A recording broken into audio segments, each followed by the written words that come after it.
Tetangga tetap tetangga. Tetap Ustaz wajib berbuat baik, tetap wajib berbuat baik, bukan sunnah berbuat baik sama tetangga. Wajib berbuat baik sama tetangga.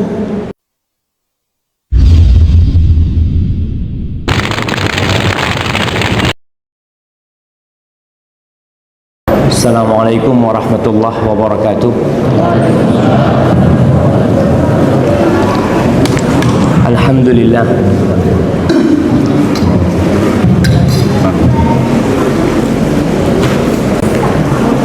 Alhamdulillah alladzi jama'ana 'ala al-huda wat-tuqa. Segala puji bagi Allah Jalla Jalaluh yang mengumpulkan kita di atas ketakwaan dan petunjuk. Kita bisa datang ke rumah Allah ini, meninggalkan ranjang kita, melangkahkan kaki ke rumah Allah. Itu adalah petunjuk dari Allah Jalla Jalaluh yang seharusnya kita syukur. Rasulullah sallallahu alaihi wasallam dalam hadis riwayat Abu Dawud dari Ubay bin Ka'ab radhiyallahu taala anhu, dia mengatakan shalla bina Rasulullah sallallahu alaihi wasallam as-subha. Pernah pada suatu hari Rasulullah sallallahu alaihi wasallam salat subuh bersama kami. Selesai salat subuh, beliau menghadap ke para sahabat. Lalu beliau bertanya, asyahidun fulan, fulan hadir enggak salat subuh? Dulu gelap, tidak ada pencahayaan seperti sekarang. Masjid Nabawi pun seperti itu. Kata para sahabat, lah, nggak ada fulan, nggak ikut sholat. Lalu beliau menyebut nama yang lainnya, asyahidun fulan, fulan ikut nggak sholat subuh berjamaah? Kata para sahabat, lah, nggak ada. Lalu Nabi SAW mengatakan, azqalus salati alal munafiqin salatul isya wa salatul fajr. Salat yang paling berat buat orang-orang munafik adalah salat isya dan salat subuh berjamaah. Jangan dikira orang munafik nggak sholat. Sholat duhur datang dia, maghrib datang, asar datang, tapi ketika waktu subuh sulit buat mereka untuk datang. Kenapa? Karena Allah menyebutkan tingkah laku orang munafik dalam sholat mereka. Idza qamu ila sholati qamu kusala yura'una an-nas wa la yadhkuruna Allah illa qalila. Orang-orang munafik kalau sholat malas dia sebenarnya mau sholat itu. Akhirnya kalau dia sholat yura'una an-nas, dia riak, pamer aja. Sholat subuh susah mau pamer. Anak tadi masuk ke perumahan, semuanya gelap gulita, tidak ada manusia. Dia mau pamer sama siapa? Nggak ada yang melihat dia. Wala yadhkuruna Allah illa qalila. Dan dia tidak mengingat Allah kecuali sedikit. Maka kita bersyukur kepada Allah, kita termasuk yang dibangunkan dan melangkahkan kaki ke rumah Allah. Semoga niat kita lillahi ta'ala.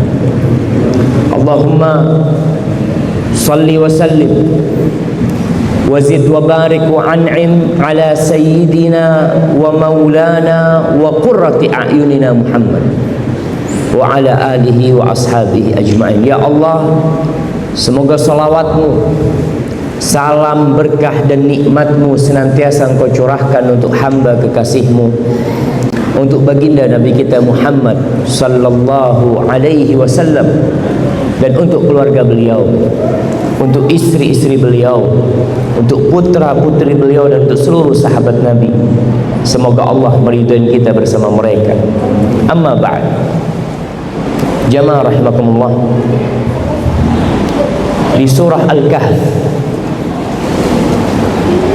ayat 46, 47, 48, 49. Surat Al-Kahf yang kita dianjurkan membacanya setiap Jumat. Allah mengingatkan kita tentang hakikat dunia ini, agar manusia sadar dan tidak terpesona kemudian jadi lalai dengan dunia. Allah mengatakan al-malu wal banun zinatul hayatid dunya. Harta dan anak itu adalah perhiasan yang membuat dunia ini jadi indah. Kalau kita lihat orang kerja buat siapa? Buat anak. Kerja buat apa? Buat dapat harta. Itu yang membuat orang jadi indah penampilannya. Rumahnya jadi lebih bagus, mobilnya jadi lebih mewah, anak-anaknya kalau sukses, oh dia semakin dipuji dan disanjung. Lalu Allah mengingatkan, wal baqiyatus salihat khairun 'inda rabbika thawaban wa khairin amal. Kata Allah, dan amal-amal saleh, khususnya ucapan subhanallah, alhamdulillah, Allahu akbar, wa la ilaha illallah, itu lebih baik daripada dunia, anak dan harta yang dikumpul. Dan itu lebih bisa diharapkan oleh hamba manfaatnya buat dia. Lalu Allah menyebutkan nanti, wa yauma nusayyirul jibal, pada hari kita menggerakkan gunung-gunung. Ternyata gunung ini bergerak, sekarang pun bergerak, nanti bakal dijalankan. Ketika terjadi pergeseran lempengan bumi, apa yang terjadi? Gempa. Bagaimana kalau Allah menjalankan gunung itu, menghilangkannya dari tempat? Wa taral arda barizatan, kalian akan melihat bumi ini rata, nampak semuanya, nggak ada lagi rumah-rumah yang dilihat. Jangan rumah, gunung yang tinggi, yang lebih tinggi dari gedung-gedung mewah, itu nggak ada, hilang dari muka bumi. Semuanya akan kelihatan. Tidak ada lagi yang tersembunyi. Walam wa hasyarnahum falam nughadir minhum ahada, dan kita akan menghimpun semuanya tanpa satu pun ada yang disisakan. Bapak kita, kakek kita, bapaknya kakek kita, terus semuanya akan dikumpulkan di atas padang yang putih yang disebut dengan padang mahsyar. Lalu Allah mengatakan, wa uridu ala rabbika saffa. Semua makhluk itu akan dipaparkan dalam kondisi bersof-sof. Kita akan berdiri dalam sof itu seperti mana kita berdiri dalam sof salat.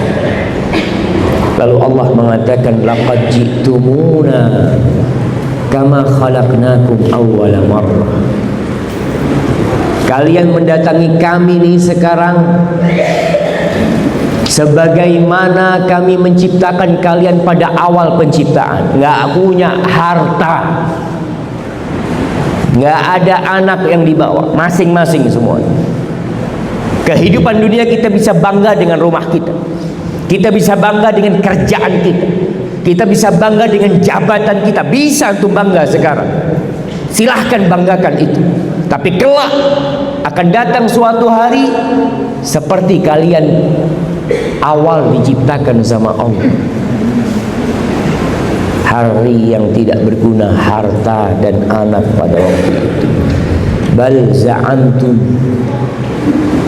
allan naj'ala lakum mau'ida. Allah mengatakan kalian mengira kalau kami tidak akan membuat perjanjian ini, pertemuan. Jadi jamaah rahimakumullah, jangan sampai indahnya dunia ini membuat kita lupa dengan amal soleh. Alhamdulillah, ana dengar cerita masjid ini. Masjid ini didirikan dengan perjuangan yang panjang. Kalau tadi disebutkan perjuangannya, ana dengar ya 5 tahun lah Ustaz, ngurus izin ini itu sampai akhirnya bangun masjidnya nggak lama. Kisahnya tidak jauh berbeda. Di tempat di mana umat Islam mungkin jumlahnya tidak banyak, di mana jumlah mereka minoritas, kadangkala susah mau bangun rumah Allah. Teman-teman di Jepang mereka cerita, kita Ustaz, mereka punya masjid baru, masjid setahun ini mungkin punya masjid di KBRI. Mereka cerita perjuangan kita Ustaz 15 tahun Ustaz, untuk mendapatkan izin. Permulaannya sama dengan kejadian di sini.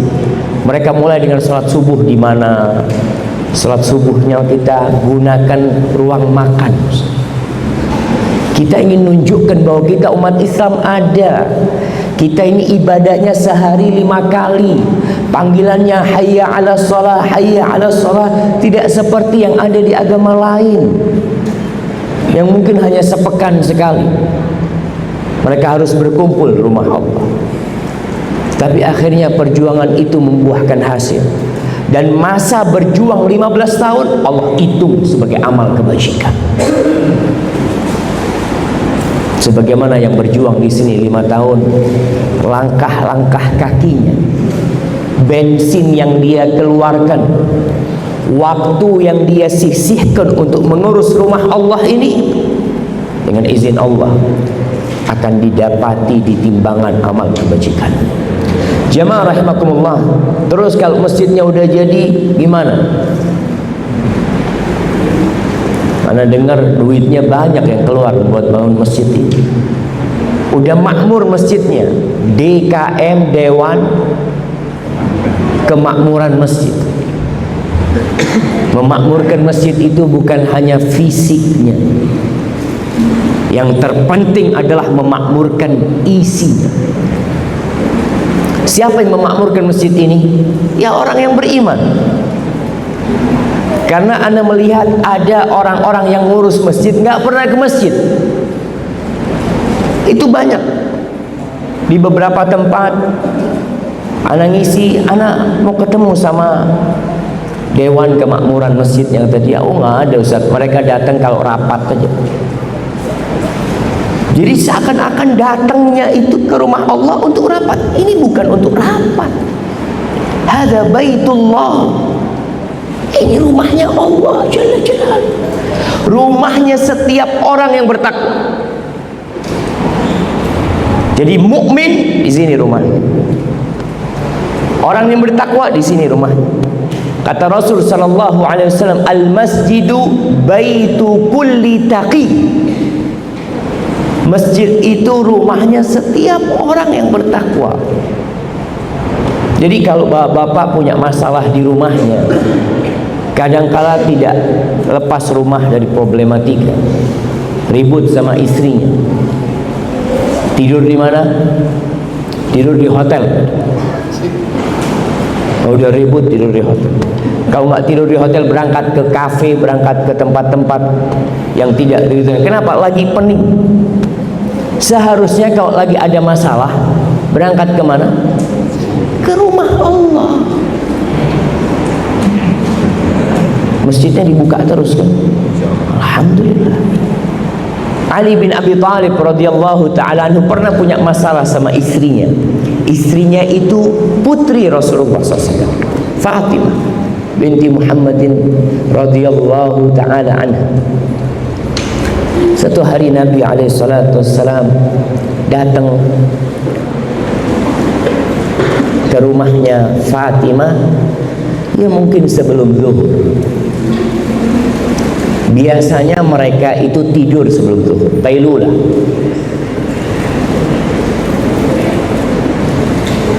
Nabi masuk rumahnya Fatimah, Ali nggak ada.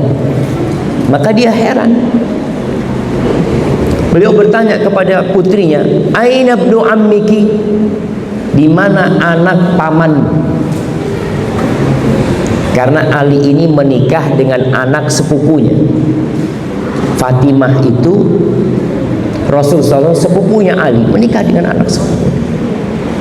Kata Fatimah radhiyallahu taala anha, "Ghadabani anifan falam yaqil indi." Ya, dia tadi emosi sama aku, marah sama aku, akhirnya dia nggak tidur di sini. Dicari sama Nabi, menantunya kemana nih? Dicari, tanya-tanya, oh tadi masuk masjid. Dilihat Ali tidur di masjid. Jadi bapak-bapak kalau punya masalah datang kemana? Tidur aja. Ustaz, gimana mau tidur Ustaz? Ada tulisan di masjidnya dilarang tidur. Susah lagi. Ada sebagian masjid yang kejam jemaah. Ana lihat itu, bukan dilarang tidur, dilarang rebahan. Ana ya Allah ya Karim, masjid ini Baitullah. Orang itu perlu dapat arahan menjaga rumah Allah. Ini rumah milik antum juga. Perlu dimakmurkan masjid. Dan bayangin pentingnya pembangunan masjid ini. Rasulullah SAW di kota Mekah nggak bisa bangun masjid. Di situ ada Ka'bah, iya. Tapi Ka'bah itu dikelilingi 360 berhala. Selama 13 tahun Rasulullah SAW sholat menghadap ke Ka'bah. Itu dalam posisi Ka'bah dikelilingi berhala. Beliau tawaf dalam kondisi berhala itu ada di sana. Tapi mau diapain? Beliau tidak memiliki kekuatan, tidak memiliki kekuasaan. Sampai akhirnya hijrah sallallahu alaihi wasallam ke kota Madinah. Apa yang pertama beliau lakukan sampai kota Madinah? Bangun masjid. Beliau tidak memikirkan rumah beliau. Beliau tentu tidak punya rumah, nggak punya rumah beliau. Baru hijrah, sahabat-sahabat nggak ada yang punya rumah. Abu Bakar, Umar, Utsman, Ali bin Abi Thalib, Talha bin masuk Madinah tidak punya rumah. Tapi tidak ada satupun yang mikir bangun rumahnya sendiri. Kita lebih sering berpikir bangun rumah kita. Kita itu yang kita pikir, gimana kita punya rumah.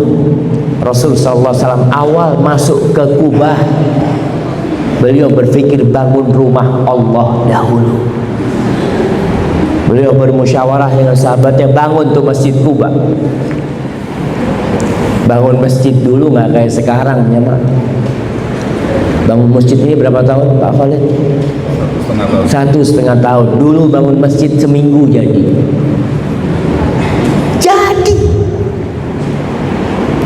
Sudah bisa sholat. Kenapa? Karena bangunannya ya, yang penting batu bata disusun, tidak dialusi, tidak dicat, atapnya dari pelepah kurma, nggak pakai marmer kayak gini. Terus alasnya apa? Pasir. Selesai sepekan jadi bisa sholat sudah. Itu tujuan. Tapi Masjid Kuba memiliki pondasi yang berbeda. Antum kalau datang ke Masjid Kuba, pondasinya Masjid Kuba itu bukan batu ya, tapi apa? Apa? Takwa. Pondasinya itu takwa. Allah mengatakan la masjidun ussisa 'ala taqwa. Benar-benar masjid yang dibangun di atas pondasi takwa itu Masjid Quba. Beliau bangun Masjid Quba. Setelah di Quba kira-kira mulai hari Senin sampai Jumat yang kedua, beliau meninggalkan Quba. Berjalan kaki hari itu. Pada hari Jumat deh. Kira-kira ya tanggal 25 atau nggak sampai lah 20-an Rabiul Awal tahun pertama Hijriah, karena Rasul SAW masuk Madinah tanggal 12 Rabiul Awal pada hari Senin. Beliau meninggalkan Quba pada hari Jumat, bukan Jumat yang langsung ya, yang setelah itu. Di tengah jalan turun kewajiban sholat Jumat. Akhirnya beliau sholat Jumat dalam perjalanan. Sekarang di situ ada lokasi namanya Masjid Jumat antara Quba dengan Masjid Nabawi. Di situ. Setelah itu masuk ke dalam jantung kota Madinah. Ontanya berjalan, setiap berjalan para sahabat mengatakan, singgah di tempat kami ya Rasulullah SAW. Tinggal di tempat kami akan membelamu, kami akan menolongmu, tinggal di tempat kami. Nabi SAW mengatakan da'uha, ontanya biarin jalan, jangan diseret-seret kemana-mana. Kenapa? Fa'innaha ma'murah, onta itu diperintahkan sama Allah, udah tahu di mana dia berhenti. Jalan sampai di lokasi Masjid Nabawi sekarang, duduk, kemudian berdiri, balik lagi dia duduk di sana. Apa kata Nabi SAW? Huna al masjid insyaallah. Di sini insyaallah dibangun masjid. Itu yang menjadi keinginan seorang Nabi alaihi salatu wassalam untuk kebaikan umatnya. Lalu di mana beliau tinggal? Numpang. Diriwayatkan beliau numpang selama sebulan, ada yang mengatakan sampai 6 bulan beliau numpang di rumahnya Abu Ayyub Al-Ansari. Numpang, bisa dibayangin jangan. Beliau bangun masjid dulu, selesai bangun masjid baru beliau bangun rumahnya di sebelahnya masjid. Yang kita lihat sekarang jadi makam Rasul sallallahu alaihi wasallam, dulu posisinya itu di belakang jemaah. Bukan di belakang ya, posisinya sekarang ya. Posisinya seperti sekarang, tapi kiblatnya dulu ngadep kemana? Ngadep ke utara. Sehingga rumah Nabi jadi di belakang. Ketika kiblatnya ngadep ke arah selatan, ke Ka'bah, akhirnya jadi di depan, di samping sana, di bagian depan. Sallallahu alaihi wasallam. Dan Nabi alaihi salatu wasallam bersabda tentang masjid ini.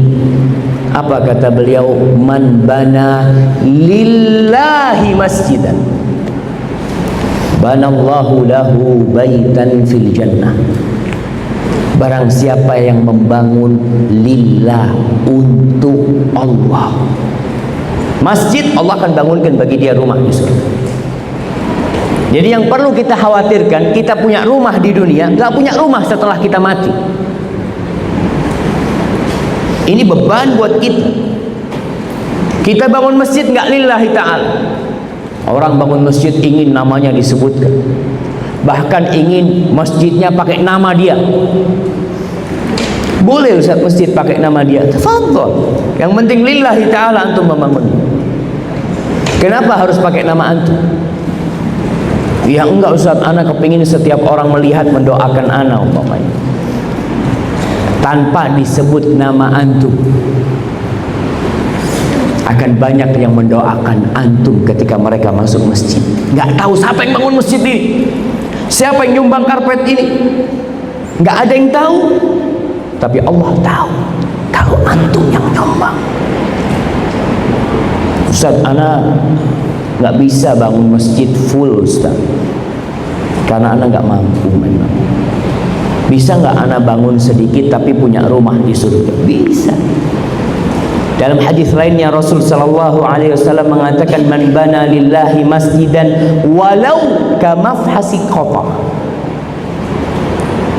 banallahu lahu baitan fil jannah. Barang siapa yang membangun masjid untuk Allah jalla jalaluhu, walau sebesar tempat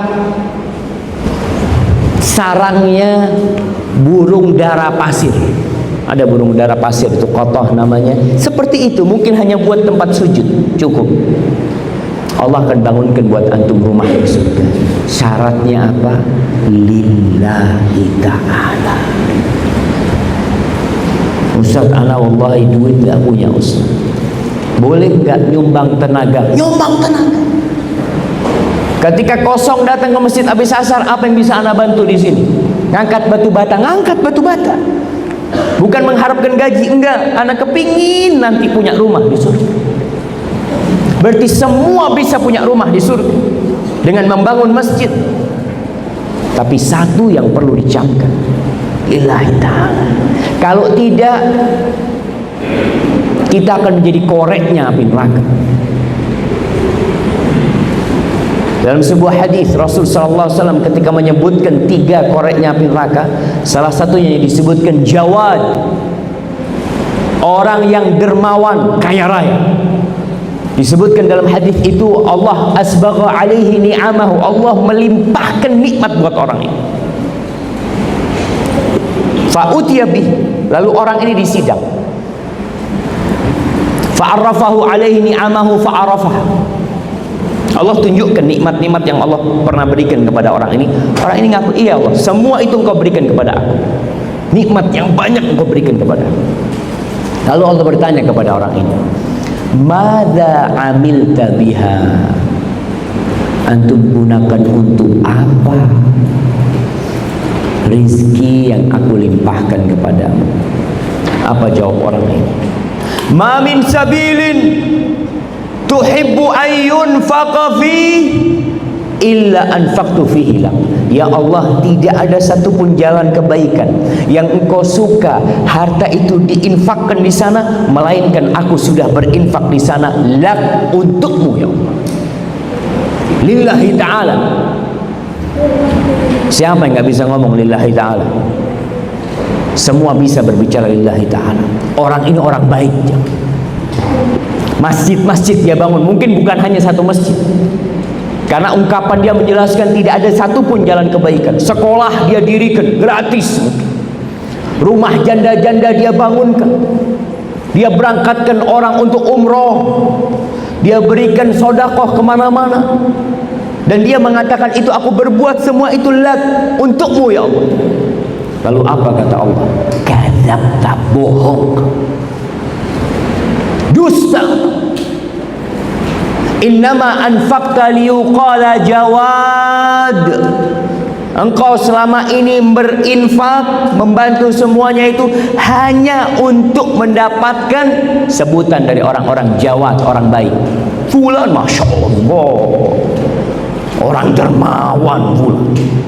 Antum kalau lihat masjidnya di mana-mana fulan yang bangun. Setiap ada masjid dia sumbang macam-macam. Allah katakan waqad qil, dan yang engkau inginkan sudah kau dapatkan.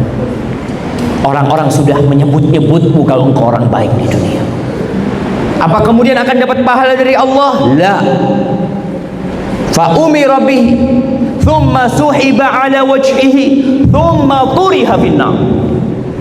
Allah perintahkan malaikatnya untuk menyeret orang ini, kemudian dilemparkan ke dalam api neraka. Bayangkan jamaah, yang menjadi korek api neraka itu bukan perampok, bukan pezina, tapi orang-orang yang ahli ibadah, bukan untuk Allah Jalla Jalaluhu.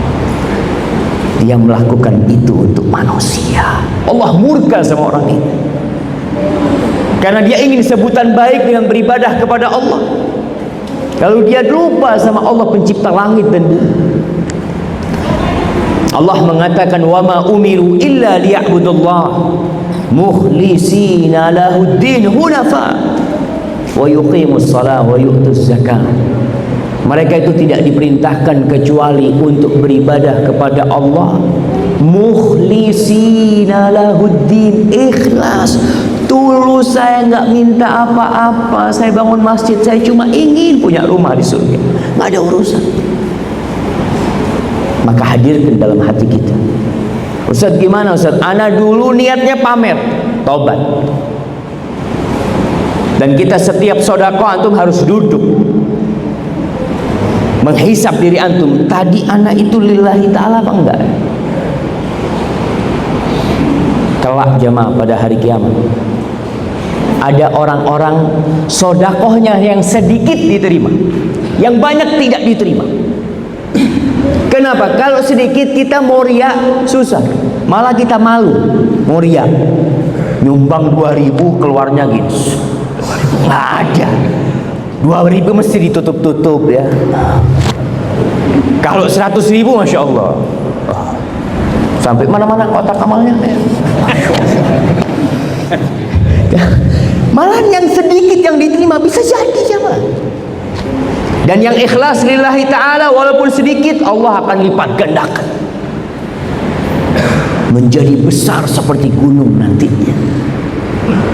Maka yang sudah bangun masjid ini, atau yang sedang membangun masjid lain, atau yang suka membantu orang lain, tolong tumbuhkan lillahi ta'ala jamaah.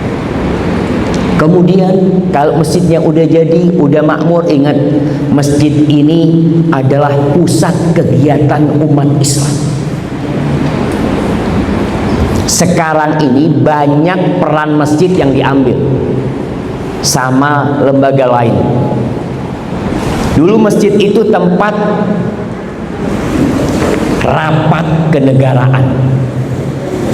Antum bisa tahu Rasul SAW kalau rapat sama sahabatnya itu di mana? Di rumah Allah. Kira-kira kalau rapatnya anggota DPR di rumah Allah, waktu azan sholat enggak? Sholat kok, gimana ini banyak orang datang mau sholat? Rapatnya di rumah Allah. Kegiatan itu, persiapan perang di rumah Allah, menjamu delegasi-delegasi orang-orang dari luar walaupun non muslim di rumah Allah. Ketika datang delegasi dari Najran, orang-orang Nasrani, dijumpai di rumah Allah sama Nabi alaihi salatu wassalam. Masjid menjadi tempat tawanan. Jadi tawanan-tawanan itu ditawan di masjid, diikat di masjid memang. Karena Masjid Nabawi banyak apa? Tiang-tiangnya diikat di sana. Kenapa kok di masjid? Karena tujuannya menawan mereka agar mereka tahu dengan keindahan Islam. Bukan mau menyiksa mereka, enggak. Makanya Tsumamah bin Utsal, salah satu pemimpin Bani Hanifah dari Riyadh, dia itu ditawan di masjid, ditangkap sama para sahabat, ditawan di masjid. Setiap hari Nabi mau sholat, Nabi itu datang. Jadi Tsumamah tiap hari itu melihat kegiatan umat Islam di masjid. Ada yang ngaji, ada yang sholat sunnah, ketika sholat berjamaah, dia itu melihat. Dan setiap hari ketika Nabi SAW hendak sholat, Nabi bertanya kepada Tsumamah, "Ma indak ya Tsumamah?" Apa yang ada pada dirimu, wahai Tsumamah? Kata Tsumamah, "Salli ma turid ya Muhammad." Silakan kau minta apa dari aku. In taqtul taqtul zadamin. Kalau engkau membunuh aku, engkau membunuh seorang yang darahnya terhormat di kaum. Wa in tun'im ala syakir. Kalau engkau mau membebaskan aku, engkau akan membebaskan orang yang pandai bersyukur. Wa in kunta turidu mal. Kalau engkau mau harta tebusan buat aku, fasal ma syi'ta. Silakan kau minta berapa yang kau pinta. Orang kaya raya itu jemaah. Akhirnya Nabi tinggal Tsumamah sholat. Hari kedua beliau lewat Tsumamah lagi. Ma indak ya Tsumamah, apa yang ada pada dirimu? Sama jawaban Tsumamah. Ma qultu lak, yang sudah aku sebutkan.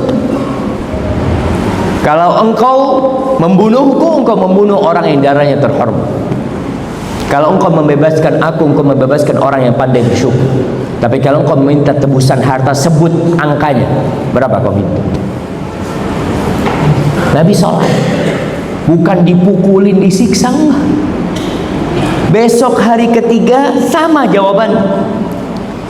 Lalu apa kata Nabi SAW? Khallu Sumamah, udah lepas talinya Sumamah. Sudah, bebas Sumamah. Keluar Sumamah dari masjid. Di depan masjid itu ada kebun. Di situ ada mata air. Mandi Sumamah di situ. Setelah mandi, dia datang menjumpai Rasul SAW mengatakan, Asyhadu an la ilaha illallah wa annaka Rasulullah. Dia mengatakan itu. Kenapa? Karena dia melihat bagaimana umat Islam, bagaimana ukhuwah di antara mereka, bagaimana yang kaya sama yang miskin berdiri di satu shaf yang sama, nggak ada perbedaan. Walaupun sekarang kadang-kala kita melihat orang kaya ini agak beda sama orang miskin nanti. Gimana Ustaz? Kadang-kala bawa sejadah yang mahal, dia taruh. Ada orang miskin mau merapatkan softnya, dilihat, siapa ini? Ini dari Mekah ini Pak. Subhanallah. Hartamu bawa pulang. Yang ada di sini milik Allah Jalla Jalla. Hadza baitullah. Jangan sampai akhirnya kita memisahkan diri sama saudara kita, seakan-akan beda kita sama dia. Silahkan bawa sejadahnya, tapi kalau orang itu kadang-kadang nggak mau menggerakkan soft karena harus keluar dari sejadahnya. Softnya kurang, umpamanya 1 jengkal. Apa yang dia lakukan? Pindah, tapi sejadahnya harus pindah juga.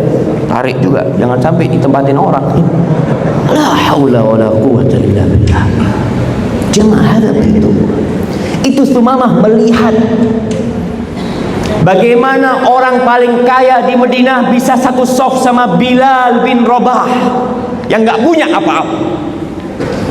Dengan mantan-mantan budak mereka satu shaf di hadapan Allah. Sumamah melihat, ini apa ini Islam? Yang kita tahu bahwasanya bangsa Arab dulu memiliki apa istilahnya? Kasta. Setelah datang Islam, innamal mu'minuna ikhwah, orang-orang beriman itu bersaudara. Masuk Islam jamaah. Akhirnya Sumamah dipusat. Dari mana? Dari rumah Allah ini. Di sini Nabi SAW membuat kajian di rumah Allah. Sahabat ada kajian di tiang sana, tiang sini. Tapi sekarang banyak peran masjid yang diambil sama sekolahan. Nggak ada lagi sekolah di masjid. Bahkan sebagian sekolahan waktu sholat anaknya nggak boleh sholat.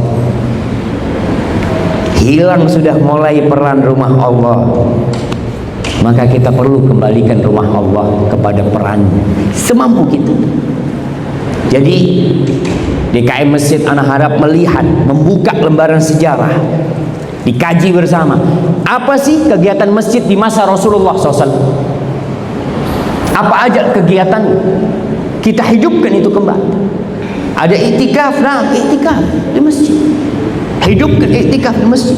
Kasih makan buat orang-orang yang mau iktikaf. Apalagi alhamdulillah masjidnya pakai AC. Orang kalau iktikaf biasanya cari masjid yang zen. Zen masjidnya. Enggak apa-apa. Siapkan iktikaf. Enggak ada lagi mengatakan, oh, antum tinggal di mana? Kok mau iktikaf di sini? Ini rumah Allah. Sekali lagi kita perlu camkan hadza baitullah. Jamaah rahimakumullah. Tapi ternyata pernah di Madinah ada masjid yang dibangun untuk merusak. Siapa yang membangunnya? Orang-orang munafikin. Ternyata orang munafik bangun masjid yang dikenal dengan Masjid Dirar. Mereka alasannya bagus, ya Rasulullah, kita bangun masjid di sini ya untuk orang-orang yang tua lah. Kadang kalau hujan susah mau ke Masjid Nabawi, susah mau ke Masjid Quba, kata mereka. Kita bangun di sini masjid, kata dia. Kita ingin engkau sholat di situ.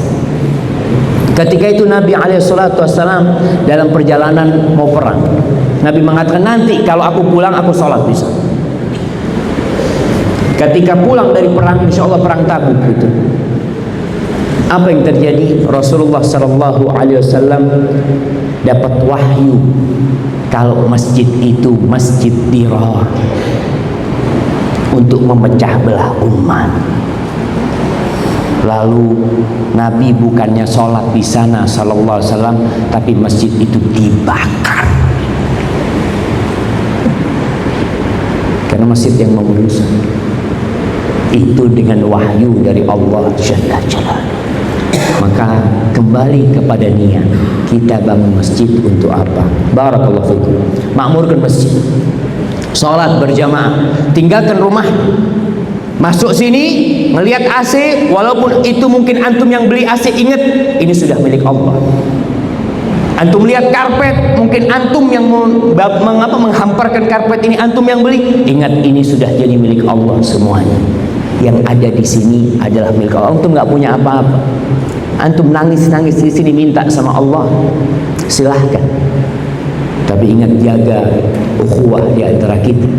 Makmurkan masjid ini kembali seperti di masa Rasul sallallahu alaihi wasallam. Tidak usah neko-neko macam-macam. Kembalikan ruh masjid itu, peran masjid itu. Kadangkala kita nggak belajar, sehingga sholat tutup selesai. Apa sih yang dilakukan sama Nabi alaihissalam? Habis subuh Nabi ngapain? Habis maghrib Nabi ngapain? Habis isya Nabi ngapain? Itu yang dipelajari, sehingga kita benar-benar mengikuti Rasulullah sallallahu alaihi wasallam yang kita diperintahkan oleh Allah. Laqad kana lakum fi Rasulillah uswatun hasanah liman kana yarjullah wal yawmal akhir wa dzakarallaha katsira. Jadi telah ada di sisi Nabi alaihissalatu wassalam suri tauladan yang baik, jangan dikurangi, jangan ditambahi. Nabi itu sudah contoh yang paling baik. Makanya kalau mau nyontoh, ya nyontoh Nabi alaihissalatu wassalam. Tapi ternyata contoh yang baik itu tidak untuk semua orang. Ada orang yang mengabaikan contoh Nabi alaihissalatu wassalam. Contoh Nabi itu untuk orang liman kana yarjullah, bagi orang yang dia berharap perjumpaan dengan Allah, wal yaumal akhir, dia berharap mendapatkan pahala dari Allah pada hari akhir, wa dzakarallaha katsira, dan dia banyak berzikir. Orang ini akan menjadikan Rasulullah sallallahu alaihi wasallam sebagai panutannya. Wes ana mau melok Nabi apa di masjid, ana mau di masjid seperti itu. Hidupkan itu. Baik. Selanjutnya, ini temanya banyak jemaah. Jadi antum sabar dengerin jemaah. Tema pertama tadi tentang jangan tergiur sama dunia tadi, ya. Yang kedua masalah masjid. Yang ketiga, karena Anda senang banget bisa isi kajian di masjid ini, melewatin rumah-rumah yang besar-besar, yang kadangkala nggak tahu dengan siapa yang tinggal di sebelahnya. Ini ada masalah. Masalah tetangga. Allah Jalla Jalaluhu memerintahkan kepada kita untuk berbuat baik kepada tetangga. Di surat An-Nisa ayat 36, Allah mengatakan wa'budullah wa la tusyriku bihi syai'an. Beribadalah kalian kepada Allah dan jangan berbuat syirik sedikit. Kunci surga itu la ilaha illallah. Kita harus tahu dengan konsekuensi ucapan kita la ilaha illallah. La ilaha illallah itu bukan hanya di lisan, tapi di hati dan diamalkan dalam kehidupan ini. Lalu setelah itu apa kata Allah? Wabil walidaini ihsan. Berbuat baik kepada orang tua. Setelah hablum minallah dijaga, hablum minan nas. Wabil walidain ihsana. Orang yang paling berhak mendapatkan kebaikan antum siapa? Orang tua, bapak ibu antum. Jangan sampai ini orang-orang yang berduit, sukses, bapaknya dari kampung, dipanggil bapaknya ke kota untuk jadi supir di rumah, untuk mengantarkan anak-anak. Ibunya dipanggil untuk merawat anak-anak. Subhanallah. Ibu antum sudah capek ngerawat antum, sekarang suruh ngerawat anak antum, suruh gendong anak antum, Mungkin dulu mampu punggungnya untuk menggendong anak antum. Dia sudah tua. Senangkan ibu, senangkan bapak. Ini banyak yang lupa kadang-kala orang-orang yang sukses dengan kedua orang tuanya. Dia merasa, enggak usah anak kasih orang tua ini. Enggak. Kecuali dia mau berbuat sendiri, antum sediakan supir, antum sediakan babysitter untuk anak-anak. Sekali-kali mungkin ibu mau gendong cucunya, fadhol. Tapi kalau suruh gendong terus jamaah, ana rasakan anak gendong anak-anak 5 menit capek. Gimana kalau ibu kita sudah tua gendong cucunya? Kadang-kala sambil nyapu dia gendong cucunya, sambil masak dia gendong cucunya. Dan antum merasa sudah berbuat baik karena kasih duit sama ibu antum. Hati-hati. Wa bil walidaini ihsana. Berbuat baik sama kedua orang tua. Setelah itu hablum minan nas yang selanjutnya Allah katakan wabizil qurba, dengan kerabat-kerabat. Jangan lupa sama kerabat-kerabatnya. Kita kadang-kala baik sama sohib kita, sama teman-teman kita, sama kerabat nggak baik. Bantu mereka, kerabat kita, khususnya yang paling dekat sama kita, yang satu bapak satu ibu. Setelah itu berlanjut paman kita, sepupu-sepupu kita. Jaga, kita berbuat baik sama mereka sebelum orang lain. Allah katakan di sini orang tua wabizil qurba. Yang kedua, kerabat kita. Kalau berbuat baik sama kerabat kita dapat 2 pahala. Pahala sodakoh itu sendiri. Yang kedua, pahala silaturahim. Kita ini kadang-kala bilang silaturahim padahal bukan silaturahim. Mau kemana? Oh Ustaz, mau silaturahim. Kemana? Ke rumahnya teman. Bukan silaturahim ke rumahnya teman.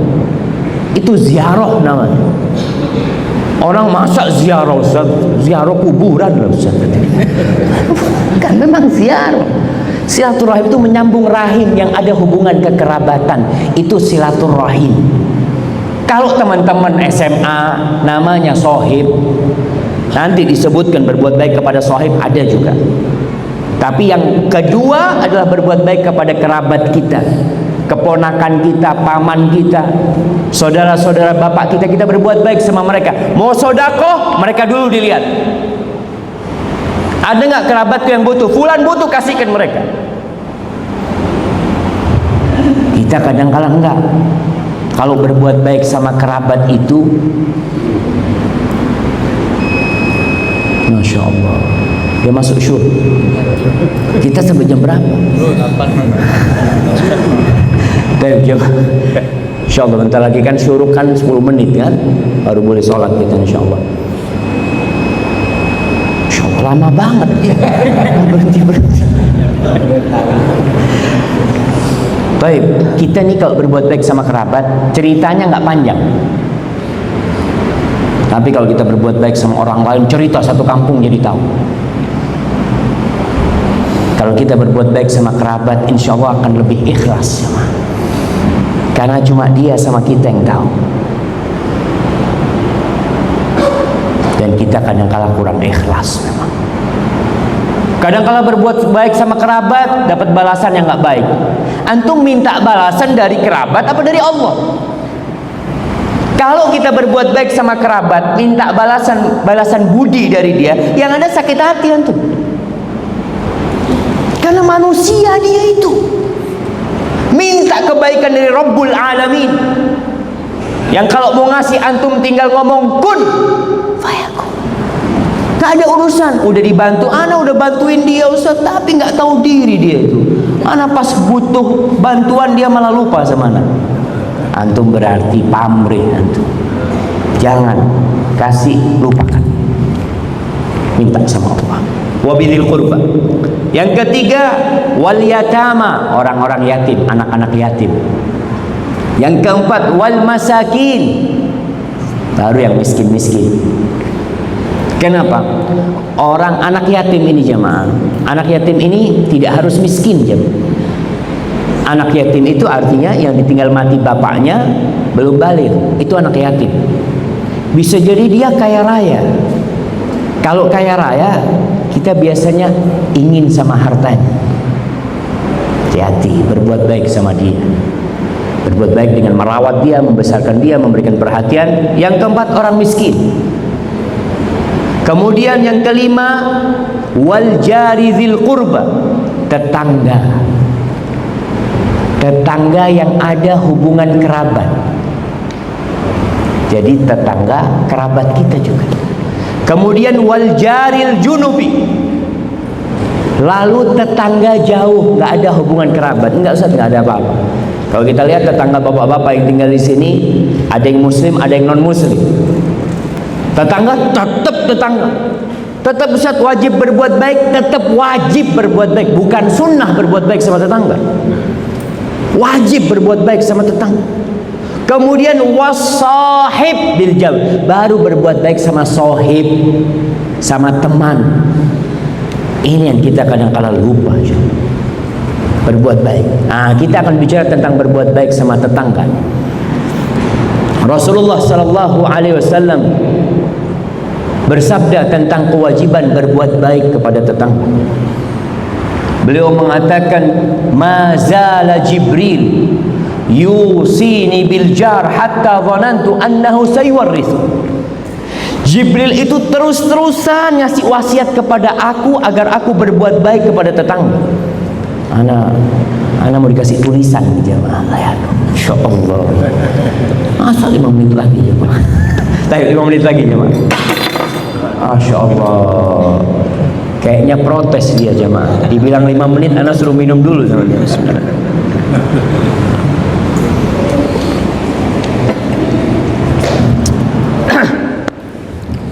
Kata Nabi SAW, Jibril itu terus-terusan ngasih wasiat kepadaku agar aku berbuat baik kepada tetangga, sampai aku mengira tetangga itu dapat warisan. Ini semua tetangga jemaah, muslim non muslim. Kok bisa Ustaz? Bukan hanya untuk yang muslim. Abdullah bin Amr bin As, Abdullah bin Amr bin As, sahabat Nabi di Madinah. Tetangganya Nabi di Madinah itu tidak semuanya muslim. Bahkan Nabi bertetangga dengan orang-orang Yahudi, hidup di Madinah. Jadi jangan dikatakan Islam itu berinteraksi dengan agama lain baru. Dari awal datangnya Islam ke Madinah itu sudah berinteraksi dengan agama-agama lain, dengan orang-orang Yahudi di Madinah. Abdullah bin Amr bin As ini ketika potong kambing, setelah pembantunya menyelesaikan pemotongan kambing, dia bilang, idza faraghta, kalau engkau selesai memotong-motongnya, fabda bijarinal yahudi, yang dikasih pertama adalah tetangga kita yang Yahudi, bukan yang muslim. Yang Yahudi kasih duluan. Bingung ini tamunya, ketika itu ada murid-muridnya tanya, ya Aba Abdurrahman, al-Yahudi, yang dikasih dahulu yang Yahudi. Lalu dia menyebutkan hadis Nabi tadi sallallahu alaihi wasallam, Jibril terus mewasiatkan kepadaku untuk berbuat baik kepada tetangga, sampai aku mengira tetangga itu akan dapat warisan. Jadi tolong nih yang muslim, jaga hak tetangganya. Walaupun kafir, kalau masak bagi-bagi sama tetangganya. Ada nggak bagi-bagi sama tetangga di sini? Kadang-kadang. Kadang-kadang. Setahun sekali. Pas kurban ya Allah. Itu yang bagi masjid itu. Bagi, hidupkan kembali. Datang ke rumah tetangga, istri kalau masak, kita mungkin yang ini orang-orang yang rumahnya bagus biasanya sering keluar kota.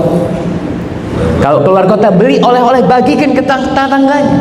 Yang paling dekat, yang paling berhak, yang paling dekat pintunya. Ibu-ibu jangan mencela kalau tetangganya berbagi. Kadangkala oleh-oleh yang dibagi sama tetangganya, aduh cuma koyok ngini. Jangan. Itu disyukurin apapun, karena perhatian tetangga itu yang mahal.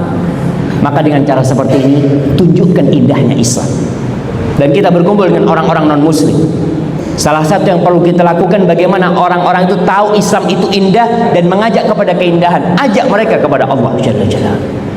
Semoga dengan seperti itu kita termasuk yang mendapatkan barokah dalam kehidupan ini.